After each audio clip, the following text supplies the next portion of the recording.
The Kalina ensemble combines teachers and parents of players from the Kalinka Youth Balalailka Orchestra, which was formed in 1984 for Manchester school children to learn to play balalailka and domra, which is the round one. Yeah?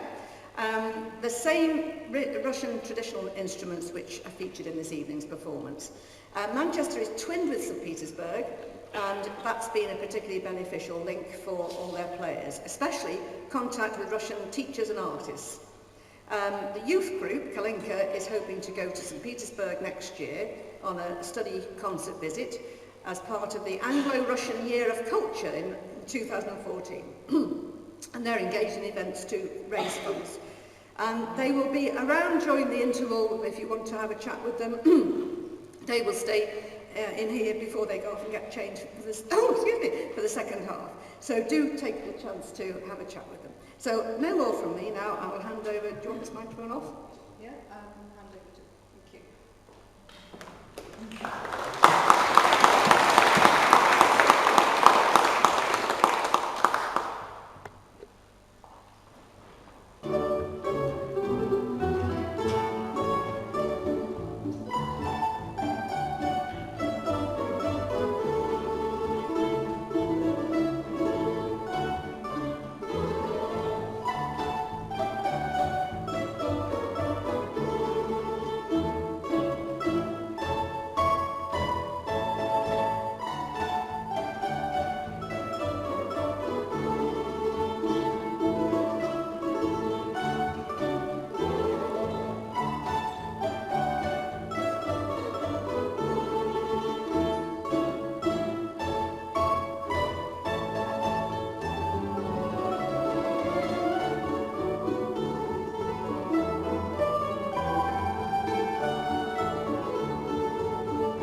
It is indeed a pleasure for us to be invited to play in such an imposing setting and to be able to support such a deserving cause.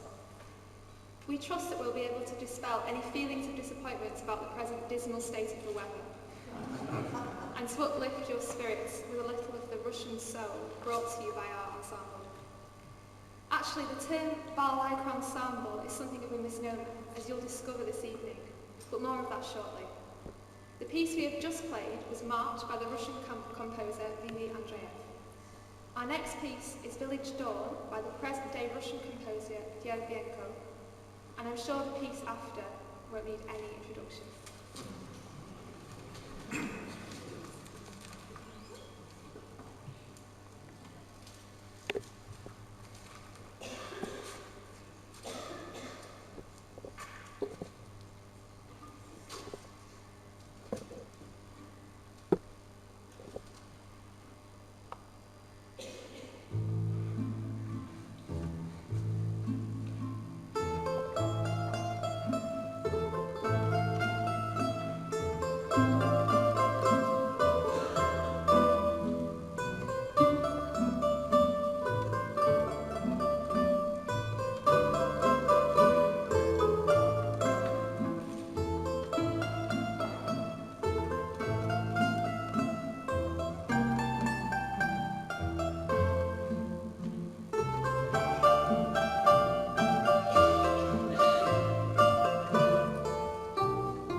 Thank you, ladies and gentlemen.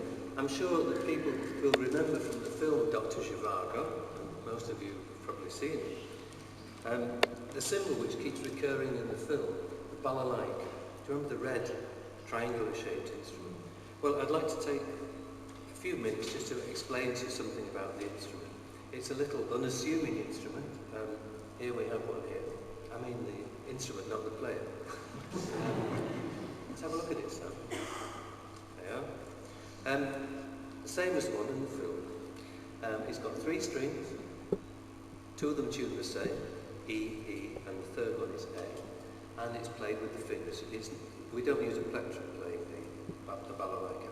It's got a very ancient history, and I do feel rather apprehensive about bringing the next point up in the present surroundings, but it was branded by the Russian Orthodox Church a devil's instrument, and all the music that was played on it was called devil's music. And in fact, in 1648, the Tsar actually banned by edict balalaikas and all the other instruments, and all that music was officially banned. Of course, it didn't cease to be played. People made their own instruments, and maybe that's when the triangular shape came in, because it's maybe easier to make a triangular shaped box, sound box, than it would be to make a round one. Sorry, now it's the instrument on it. The first mention of these in literature is in 1648, when 2 characters were arrested for being the equivalent of drunk and disorderly outside the Kremlin walls. The people who played these instruments were illiterate peasants, much like the people here tonight. But this charge of being drunk and disorderly is something that we would like to uphold, dispel. And now something to illustrate just how far the balalaika has been rehabilitated. It's Polonaise by V.V. Andreev. Thank you.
first, because it's a bit difficult fighting my way through to the other one, you know. That last piece was actually a salon piece. It was composed, and obviously there's a lot of folk in Russian music as well, which we'll be playing later. It was composed by Andreev, and he's the man who made the Balalailka respectable again. Now the next piece is an instrumental version of a song written in 1906 called The Hills of Manchuria. Now anybody who's hot on their Russian history will know that the first major conflict of the 20th century was actually an imperial war between Russia and Japan. And there was a big fight there between 1904 and 1905. And the main land campaign happened in southern Manchuria, now, as we all know, part of China.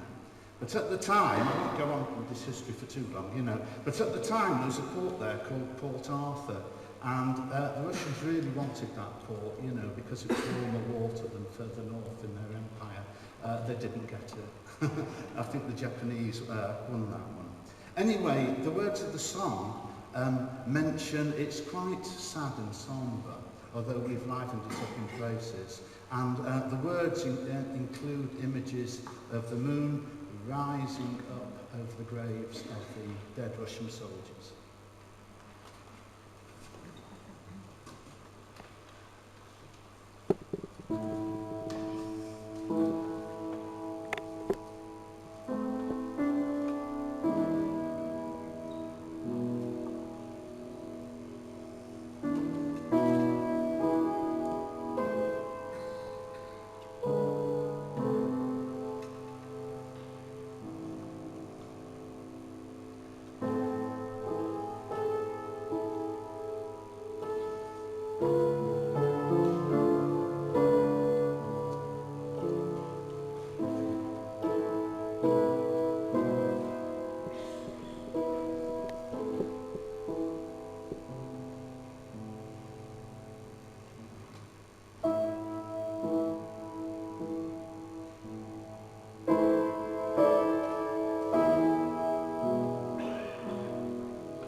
other instrument in the Balalailka ensemble, which is the domra. As you can see, it's not triangular shaped like the Balalailka, and it's thought to have come to Russia. It's older actually than the Balalailka. Its roots probably came with the Tartars and the Mongol invasion of Russia, and it might be related to an Asiatic instrument called the dombra. So maybe that's where domra comes from. We're not really sure. It's a lot of Balalailka orchestras. They're called Balalailka orchestras, but often nearly always domras in it. We know of one in France, which is a Balalailka orchestra, which doesn't have domras in it, but I think that's about the only one in the world. Often the domras are the primary instruments in the orchestra in Russia. What else is there to tell you? Oh yes, Mr. Andreev was a classical musician in the sort of end of the 19th century. Somebody brought him a domra and he decided to perfect it and make it an instrument that you could play all sorts of music, including classical pieces. He liked to compose himself, and as you've heard already, we've played 2 pieces by him. He made it a fretted instrument, and it's got 3 strings. Unlike the Balalailka, which has got 2 tuned the same, this is tuned E, A and D, so it's got a bit more range really than the Balalailka in some ways. Although the Balalaikas will probably argue that one. There's a bit of competition between us, you see. There's different sizes of the instrument. This is called a prima domra. Then we've got the alto, which Laura plays and Matt sometimes plays, which is this one, which is also tuned the same but an octave lower. And then there's a bass domra, which is rather hard to hold due to its large belly. Yeah, not the player. There's also a 4-stringed version of the prima domra and alto, and you can get 4-string bass domras as well. They were made primarily so that violinists and other string players could join orchestras. Sort of from the 19th century onwards, there was a big interest in Balalailka orchestras, including in Britain actually, but I don't know if anyone's going to tell you about that, but it meant if anyone who was classically trained could pick up a domra and start playing it. Basically, we play it with a plectrum. We don't wear our fingers out like the Balalailka players do. We use a plectrum. Okay, I think that's about enough. Our next piece is a piece you might have heard before. It's by Shostakovich. It's called Jazz Waltz, and it's a famous piece you often, in fact I heard it on the television the other night. Yeah, I can't remember what the programme was, but I thought, so I'm going to play it now. Okay, Jazz Waltz number 2. Oh, arranged by Mr. Bryce here.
piece is a duet from Tchaikovsky's opera The Queen of Spades, entitled The Sincerity of the Shepherdess.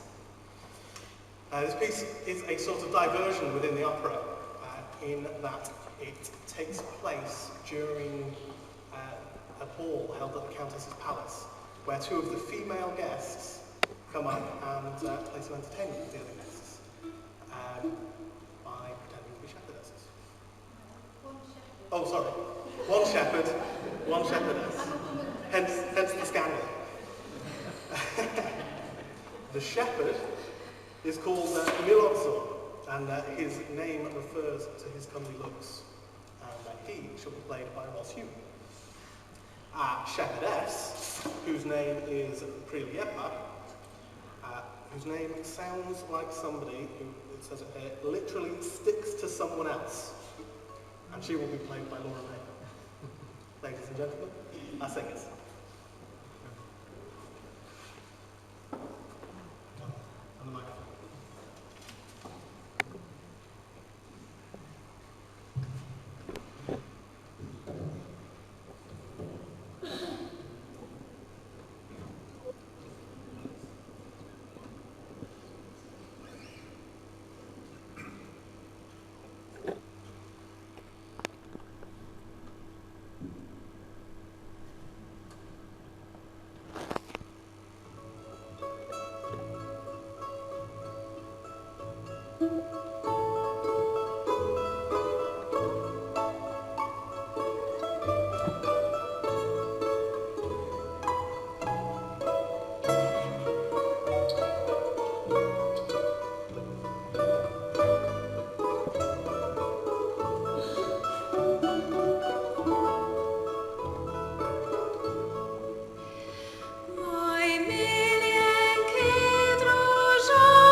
Ladies and gentlemen, thank you for that. We now have yet another piece by Vivi Andreev entitled Chardash.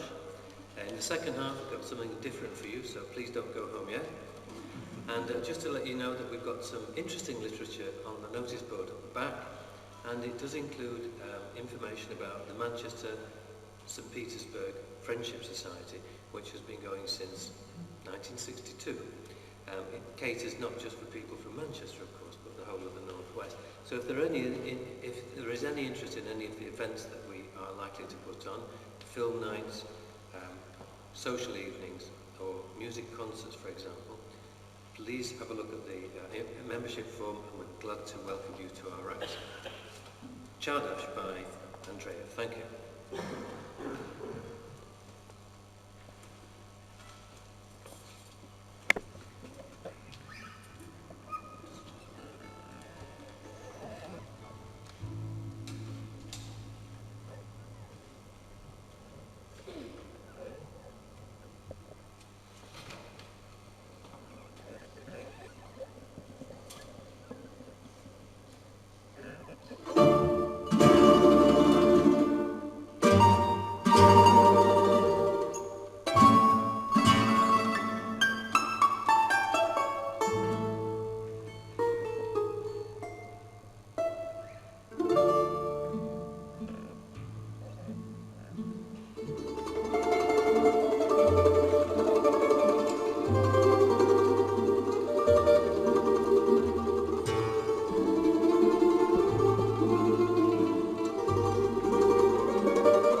feel free to talk to us if you can catch us without food in our mouths, you know. And the second half will be in about, I don't know,